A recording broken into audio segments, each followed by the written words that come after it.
things first. I'm Jenna Wolfe. That's the Hall of Famer Cris Carter.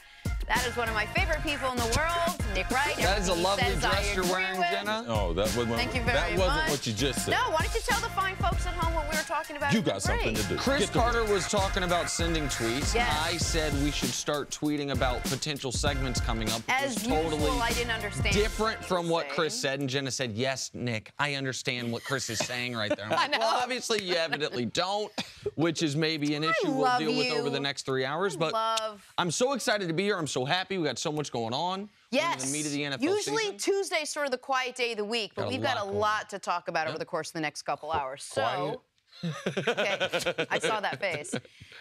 Boys, as we approach Week 10 in the NFL, we figured this morning would be a great time to sit back in our swivel chairs, stare into each other's eyes, and evaluate Super Bowl odds. Yep. Yes or yes? Yes. There you go. Let's start with the Patriots and the Eagles, the two favorites to win the Super Bowl, according to the Westgate Sportsbook. The Patriots 7-2 odds, while the Eagles are right behind them at 4-1. I'm going to start with UCC. Which of these teams has a better chance to win it all, the Eagles or the Patriots? You have to go with the Patriots. It's nice to see that the Eagles are being recognized for their first half of the season. Sure. It seems that Westgate, right, which is a notable betting service, sports book in Vegas, compared to my partner on the show, the other co-host, who Philadelphia was like they played the preseason, like they went 8-1 in the preseason, compared to what Westgate is acknowledging that they are the best team in the NFC. But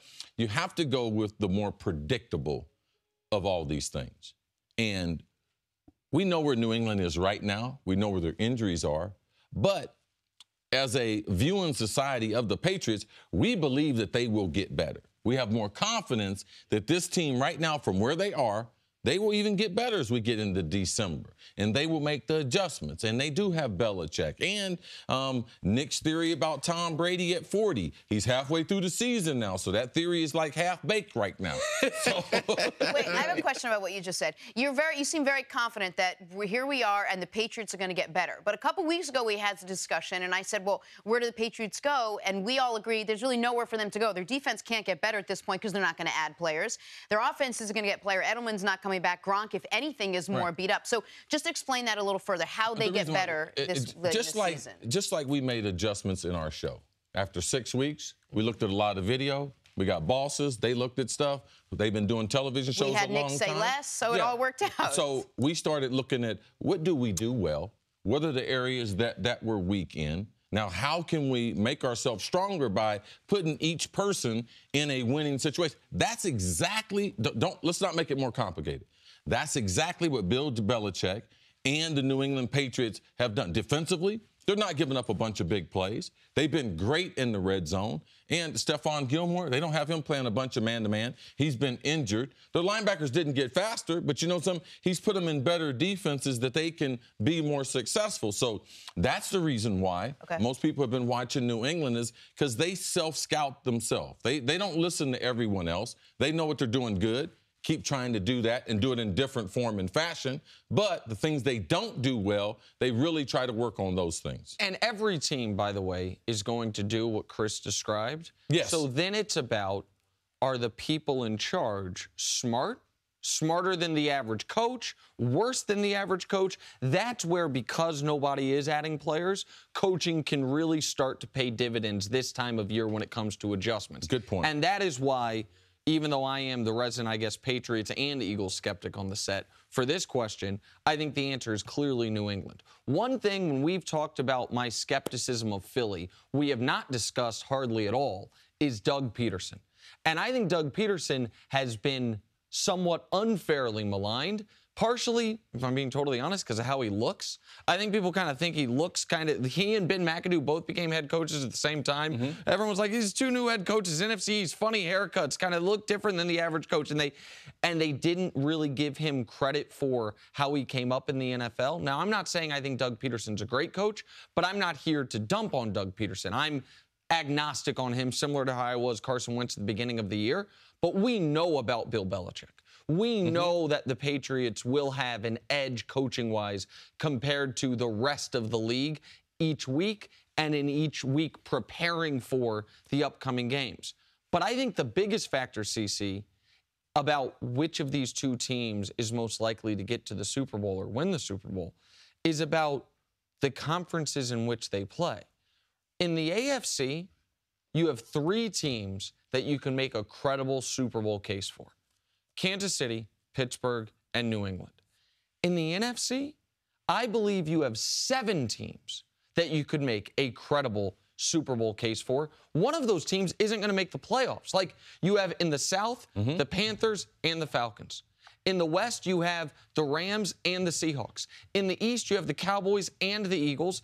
And in the North, your team, the Minnesota Vikings. That's 7 teams that if you wanted to sit here and say, make the case, here's why they're going to the Super Bowl. If we did a game day tell of the tape. Exactly right. In the NFC, you would have more equations or conversations that would work out to, I think they could beat them. Correct. I think Dallas can beat them. I think Minnesota might build, or you might be able to make a better case for those teams. If we today did a new Super Bowl picks like we did on the very first day of the show, I bet every single person on this set and every single person that does this for a living in the AFC would have either New England, Kansas City, Pittsburgh. Yes. In the NFC, there would be 6 or 7 teams on the other side of the bracket when you take everyone's poll. So that's the other thing working against Philly. But the interesting thing is, let's to that point, in the preseason, if you look at these same numbers and the way the teams were stacked up, the Niners, the Giants, the Bucs were among 17 teams ranked above the Eagles to get to the Super Bowl. I mean, that's why I think when Eric Mangini comes on here and he laughs at you for going through the schedule and the win, the loss, I think that's what he's pointing to. I think we all thought the Patriots would be here, and they didn't take a conventional route to get here. They had a bunch of bumps and bruises. No one thought they'd be at this point, after 3 or 4 games in.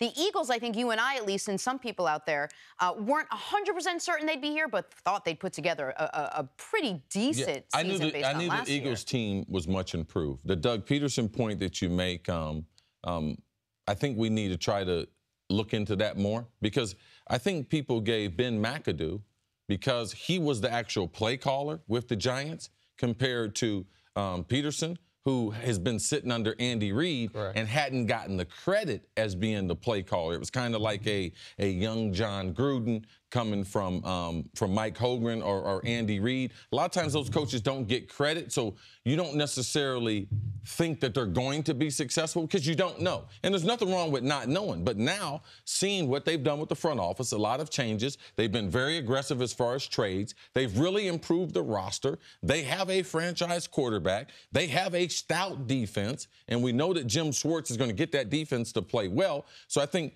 forget what the summer, people were saying then. Now you have to look at the reality. Like, this is a very good football team. It's well put together, and it's time to start giving Doug Peterson credit for being able to coach that team, especially offensively. What they're doing is really exciting. And a little context for that. The last year, the Atlanta Falcons went into the year with worse Super Bowl odds than Jacksonville, than Tennessee. They were, I think, 19th as far as Super Bowl odds. They obviously ended up going to the Super Bowl. So you see this Carolina Panthers a couple years ago had really bad Super Bowl odds. That's my favorite part of the NFL. That's the best part of the NFL, that in Week 10, we were all wrong. And that's just, whether you like parody or not, or whatever you like, prognostication or not, that's the most fun part of this league. And Jenna, I got to work on you on the right, wrong. We're right most of the time. Oh, okay. Yeah, we're right. Okay, perfect. All the other people, they were predicting that. Right. We were on Philly. All right, the other people that I will tell you we were, and he knows that. Although the Giants are not far behind, so feel good about yourself. You mentioned Coach Mangini not liking going through the schedule, and that might be a fool's errand in Week 1. It might be a fool's errand in Week 4. It is not silly to do at this point in the season. At this point in the season, when you have an idea of who's good and who's bad, and that brings us to the other reason why I am more skeptical of Philly than even, by the way, if this was Philly versus Pittsburgh, I'd say Pittsburgh. If this was Philly versus Kansas City, I'd say Kansas City. The reason I'm more skeptical of Philly than maybe other people that's desk or obviously Vegas is Philly right now, sitting at 8-1, looks amazing. I just mentioned there's 7 good teams in the NFC. One of those teams in the musical chair is going to be left without a chair. Philly over their next 4, They're going to be, forget what I think is going to happen to them, they're going to be underdogs in 3 of their next 4 games. If you just look at what they have, they are at Dallas, they are at Seattle, they are at the Rams, with a home game against Chicago mixed in there. If all of a sudden Philly goes 2-2 in their next 4, then the discussion changes drastically. Right. They would be in the same position as Kansas City. They'd be in the same position, I think, as Carolina. No, I'm just talking about as far as Kansas City. We still think Kansas City has a chance in the AFC. Oh, correct. But the reason Kansas City's fine is there aren't 7 good teams in the AFC. Like, Kansas City can afford to lose 3 or 4, and guess what? Still in first in their division, still in really good shape. One of these NFC teams is going to be left out. The only team in the NFC, CC, that I think can feel totally comfortable is your Minnesota Vikings. Oh, yeah. Because someone's got to win that division. Yes. The Packers are a mess. Like, you don't trust Detroit. But all those other teams, there's 2 teams in those divisions. One of those teams is not making the playoffs. The Cavs, they've lost 5 of their last 6. So this is something we found doing heavy research. Cleveland has lost every game in that span where LeBron doesn't score 57 points. Head coach Tyronn Lue isn't sugarcoating how the team has played so far. I think guys are embarrassed, and we should be embarrassed of, how we're getting beat and the teams that we're playing, having guys out, key guys out, and still not being able to win. So, we always got to continue to keep searching and continue to keep fighting and continue to play hard. Nick, I'm going to ask this question again. What has gone so wrong for the Cleveland Cavaliers? They don't care, and they're terrible at defense. But other than that, everything's amazing? I mean, it's very simple what's happened with the Cavs. They're not really talented. The Cavs, I don't agree with that. I don't think Where's that's all the case. Talent? Well, Where's all the talent? If you have the best athleticism, let's say that. They're not really athletic either. Oh, I agree with that. I agree that they're not incredibly athletic, and that's part of the reason they're not great defensively. But there are reasons they wouldn't be great at a lot of things. The only reason that they're awful at anything, the worst defense in the NBA, the worst first quarter team in the NBA, is because they don't care right now. And by the way, that's not okay. It's just the reality.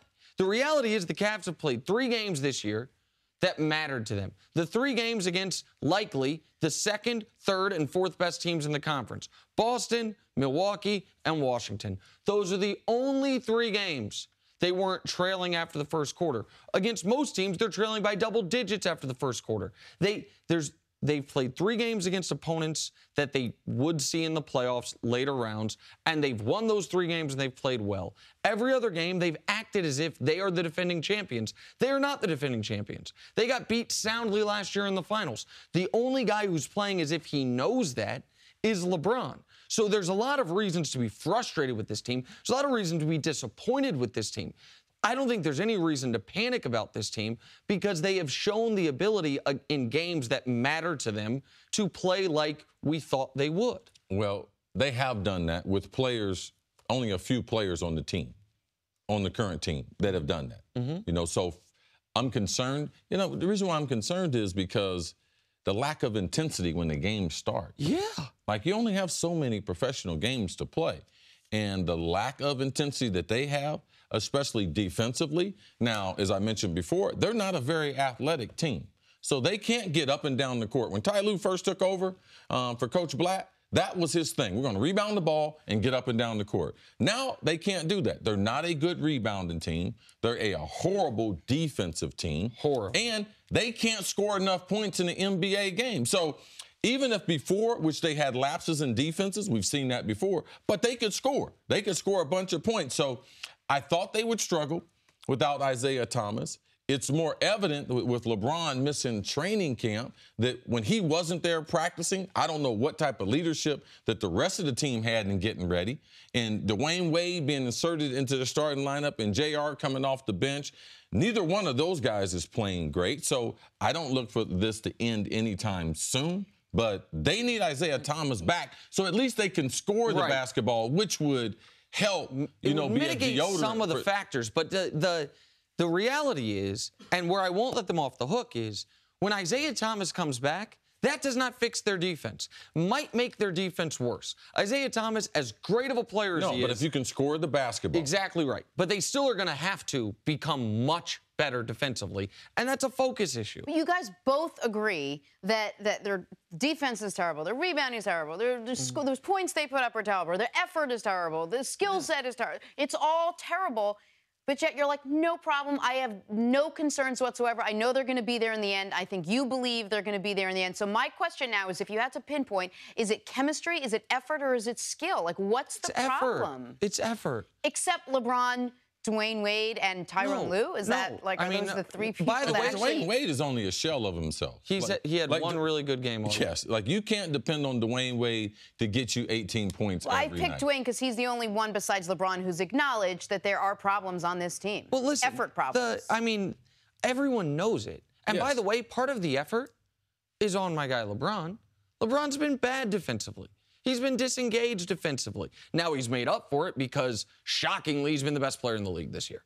Like, I know it's coming as a surprise to everyone. LeBron, at the 1/8 mark of the season, he's 4th in the NBA in points. He's 4th in the NBA in assists. He's 2nd in the NBA in PER. He's 1st in the NBA in field goal percentage of perimeter players. LeBron's been the best player in the league and just did put up that 57, 11, and 7. But his defense has been mediocre, and the team's defense has been abysmal. And Jenna, the reason it seems like we're giving them a pass, because this sport is a lot different. We're looking at the teams, who they would have to play in the playoffs. Now, they're 70 games, 65 games away from that. But who can beat LeBron 4 times? So that's the reason why we still have confidence. Like, none of those teams are going to be able to beat LeBron because he'll be in shape. Isaiah will be back. So the regular season is not quite as important as the other regular seasons that we see in the other major sports. In the East, I don't know. There are some teams in the West, I feel like, besides just the Warriors, that would beat the Cavs LeBron is presently James constituted 4 times. would lose to a bunch of teams in the West. Yeah, but you don't have to. You get through the East to get to the West. Right. So now, if they had cross seeding, which they thought about in the NBA, Cleveland would be in trouble. Like, they would be in trouble. Based on the format that we have now, Cleveland can still get to the finals because there's still not a team out there that can beat LeBron 4 times. And this, the numbers speak for themselves. Orlando, Chicago, New Orleans, New York, Atlanta. Those 5 games. New Orleans is the best team in that group by far. Orlando's played better than people thought they would, but Orlando's not going to finish the year a good team. First quarter, they're being outscored by an average of 12 points in those games. They've been outscored by at least 9 in every single one of those games. Like, this team is not coming out ready to play. You let Atlanta put up 37 on you. You let New Orleans put up 35 on you. You let Chicago put up 38. And yet, what? Not worried at all. You. Well, Jenna, I don't. There's only so many ways I can make the same point, which is because we've seen these guys play. Because we know what they are, the different gears they have. And we've seen it. We've seen this in NBA history. We saw it with the Lakers in the early 2000s. We saw it, by the way, with the Warriors already this season, that the first week of the year they were kind of sleepy, and now all of a sudden they're starting to turn it on quicker. Like, we've seen these things before. Now, adjustments need to be made. Derrick Rose might not be a playable NBA forget starter. He might not be a playable guy anymore. Dwayne Wade really needs to be playing about 16 to 18 minutes a game. There are adjustments that need to be made. Right. Kevin Love has a hard time playing the center position because he's guarding a bigger guy. Tristan Thompson, he's got. You're going up and down the lineup. Besides LeBron, adjustments need to be made on almost everyone else on the roster. That's a big but, though, with LeBron. And no one in the East. There's no team right now that says, you know something, bring us the Cavs on right now. In November, bring us the Cavs on, and we can beat them in a series of 7. Jenna, you know when I'll be worried? Tell me. If they don't show up tonight against Milwaukee. Milwaukee, that's a team. Giannis is playing great. Guess what will happen tonight? The Cavs will win this game tonight. Okay. And then they'll lose against a terrible team next week. All right, so we'll see. We'll talk about it tomorrow, shockingly. And finally, the Celtics won their 9th straight game last night. Kyrie Irving led the way with 35 points, 7 assists. Nick, how impressed have you been with Kyrie so far this season? Man, I've been... Oh, this season. Gosh, I apologize. This season, he's been fine. Last night, he was great. This season, he's been, I would say, 90% of what the Celtics hoped he would be. He's been a little bit less than, but the team's winning. They've won 9 in a row. Last night, though, that's the Kyrie that we're supposed to be seeing more often. And kudos to Kyrie. He was extraordinary. He was efficient. He was the best player on the court. He was there at the end, which is one of his greatest skill sets, which is he has no fear. Now, sometimes that lack of fear leads him to some inefficiencies, but not last night.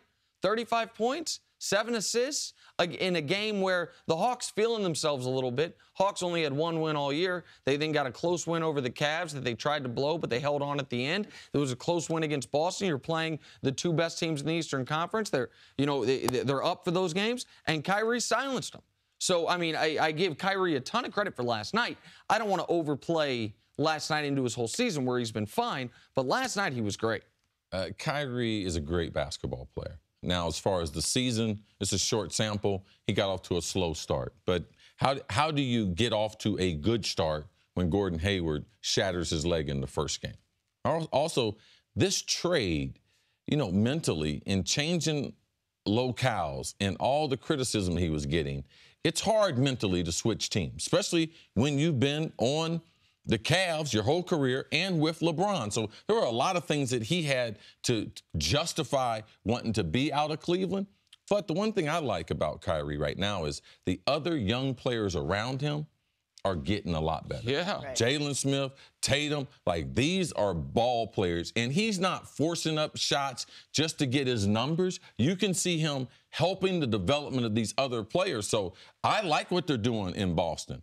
When they are able to get a healthy squad, this is a very interesting team to see. Give it up for the Celtics. They've won 9 straight without Gordon Hayward in that lineup. Everyone's stepping up. No, and Jaylen Brown and Jason Tatum are benefiting.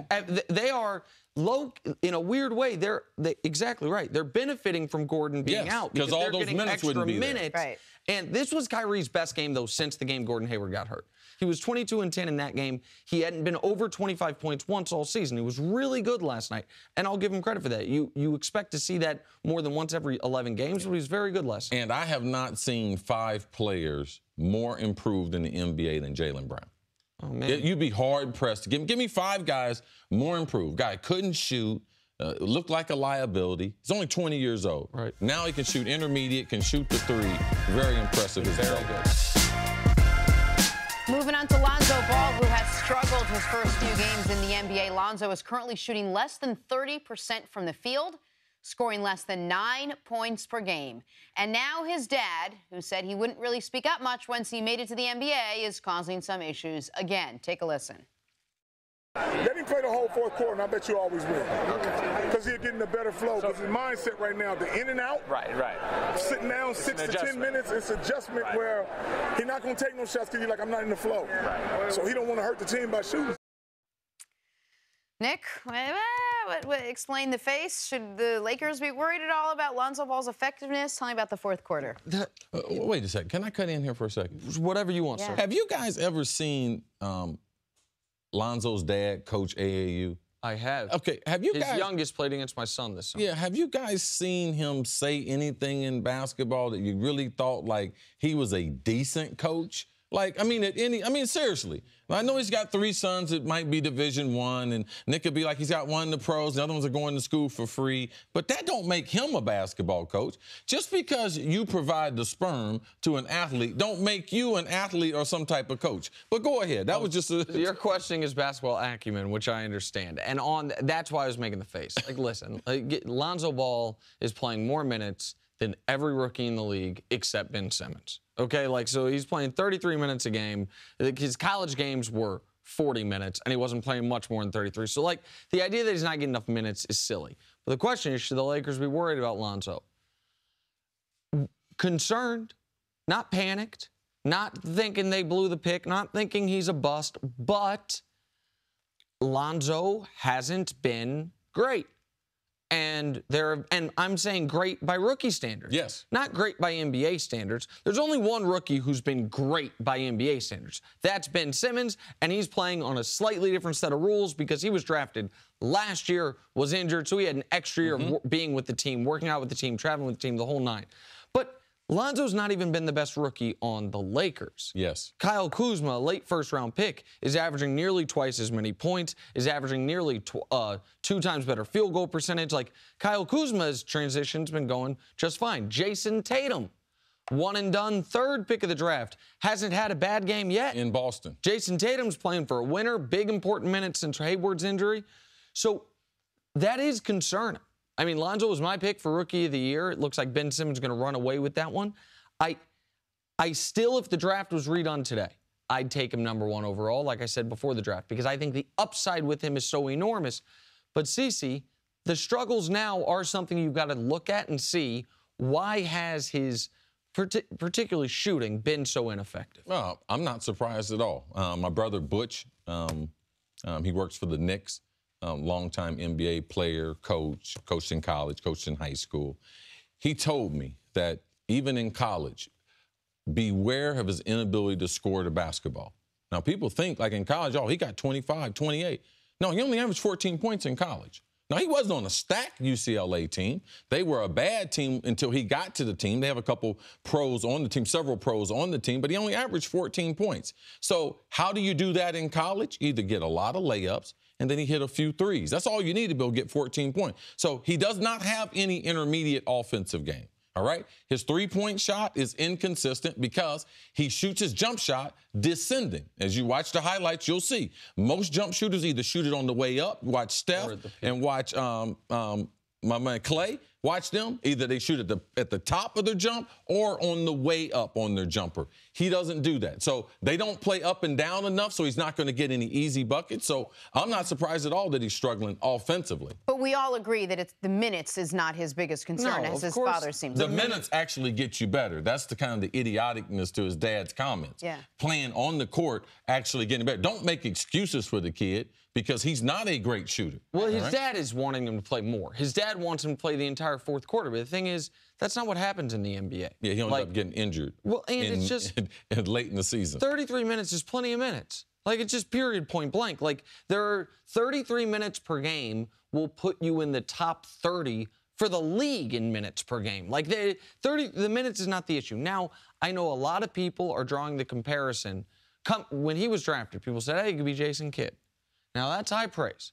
Jason Kidd is one of the 7 best point guards in the history of this sport. It's high praise because we know the finished product. Exactly right. Jason Kidd also struggled very similarly through his first 10 career games. Jason Kidd was shooting 36%, Lonzo shooting 30%. Jason Kidd was averaging 9.5 points a game. Lonzo's averaging 8.5 points a game. Like, there are some similar, they're averaging the same rebounds and assists. Jason Kidd was a lot better defender than Lonzo will ever be. And Jason Kidd already had an NBA body. Jason Kidd, we had seen more, I would say, you had more reason to believe when he was coming out of college that he was a more seasoned player. Like, yes. While I'm a buyer on Lonzo Ball, if you redid the draft today, I wouldn't let these 10 games trick me to where I'm taking Tatum over him or Fultz over him. I'm not doing that. I would still say Lonzo goes number 1 because I'm still a buyer. But the Jason Kidd comparison, even if statistically it looks nice, that's unfair. Let's not forget, Jason Kidd was the best player on a back-to-back Eastern Conference champion team in the New Jersey Nets. The Jason Kidd was a really great player in this league. They do have a similar, I get it. What they're saying is pass-first guy who can't shoot. Like, that's all they're saying. But Lonzo's going to need to be able to shoot. This isn't the league Jason Kidd came into either, CC. No. Like, everybody, you can't be a guard in this league today and not be able to hit shots. I mean, go ask Derrick Rose how that's working out for him. It totally kneecaps your effectiveness.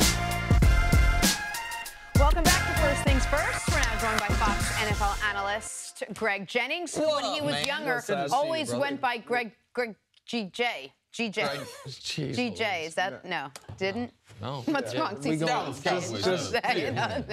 Let's just keep on rolling. I just thought you guys, athletes, you funny off the air, Jenna. Why would it be funny to America? Dallas Cowboys got a big win over the Chiefs this past weekend. It was I know you got a couple friends watching. They chuckled, but the rest of us are like, stop it.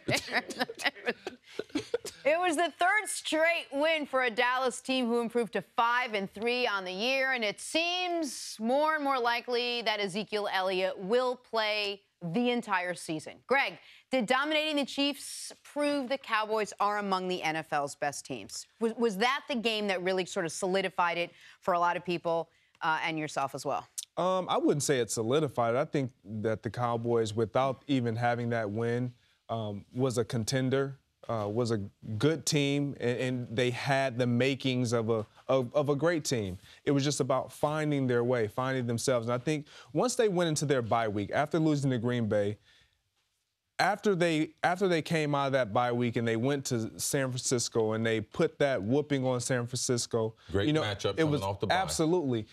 What we found was, in this league, you say, oh, well, they only beat the 49ers or they only beat this team, but they're winning the games that they should win. No, but Greg, before the Chiefs, they beat the Cardinals, the Giants, an injury-plagued Redskins team, and the 49ers. Absolutely. Now, I agree with you. You can put up a lot of points. They're beating the teams they should win. But two of those teams, no wins, one win. I mean, they're really tough teams. But I can argue this. Had they lost to any of those teams, then we would say, okay, something's wrong with the Cowboys. But they didn't. They won the games that they should win. And at the end of the season, when you tally up your wins and your losses, those wins matter because if you have let some slip away, which every team does. Every team does. And this Kansas City win, it was a big win for them. But I feel like they're a very balanced team. They're coached well. They understand who they are. They have an identity. And it was a matter of that offensive line gelling, them getting the ball, getting Ezekiel Elliott rolling in that running game and becoming that balanced attack that we saw last year. Yeah, the biggest word Greg said is identity. And the reason why we watch the games with a different eye as the season starts is because we want the teams that we watch to be, if they were good, the teams from the last season. So when we watch in September, we're like, okay, now where are the Dallas Cowboys from 2016? Okay, now where are they? Okay, they're not here yet. Okay, they're not as good as they were last year. Well, now they have an identity. I think after the loss to Green Bay, they reanalyzed themselves and said, what are we going to be? We have to be a physical football team. So not only looking at who they play, it was a very good win against Kansas City, but it's how you play, all right? Their style points, or they're getting closer to their identity. So you have to give a team more style points when they play the type of football that you're used to them playing. We do it for New England. We do it for Green Bay when they have Aaron Rodgers. So you have to look at the game and say, okay, what is the identity? Are they getting close to their identity? And we see that with the Cowboys. The Cowboys also had a lot of unknown commodities on their defense. Those commodities are starting to be proven commodities. They have 2 pass rushers. I mean, Lawrence, you have to start double teaming him. So they're going to get some free runners into the backfield as the season progresses. You know, the rookies, towards the end of the season, what we tell them, hey, you ain't no rookie no more. So their secondary should get better with those corners getting all that experience. And if that offensive line can continue to dominate, to make that defense play 25 to 28 minutes, they will continue to improve, Nick. You know how I know the Cowboys have solidified themselves amongst the NFC's best? You know how I know the Cowboys have gotten better? Cris Carter's demeanor when discussing the Dallas Cowboys. I'm going to reveal something to the audience. The Cowboys, you see the television ratings. They do best of everyone, no matter what network they're on. We're lucky on Fox. We get a lot of their games. The Cowboys are America's team for a reason. People like watching the Cowboys. People like discussing the Cowboys. So even when the Cowboys aren't great, television shows like ours talk about them a lot. And when this team at the beginning of the year was not looking like last year's team, when it was struggling, my man CC was not that interested in this team. But now all of a sudden, this team's relevant. This team is relevant not just because they have big, flashy stars, but because they're playing good football. This team's put together a month of football. Stop right there. You said good football. Your partner, CC, I'm a fan of good football. No doubt about it. All right? Like, I think we all are a fan of the product that's better. 100%. To me, I just hate when people distort the product and try to make it seem as if, listen, there is no carryover. Ask the Falcons, ask the Cowboys, ask the Packers, ask New England. There is no carryover from the other season. So now we have a big enough sample of the season to say it about the Cowboys. Here's what we know.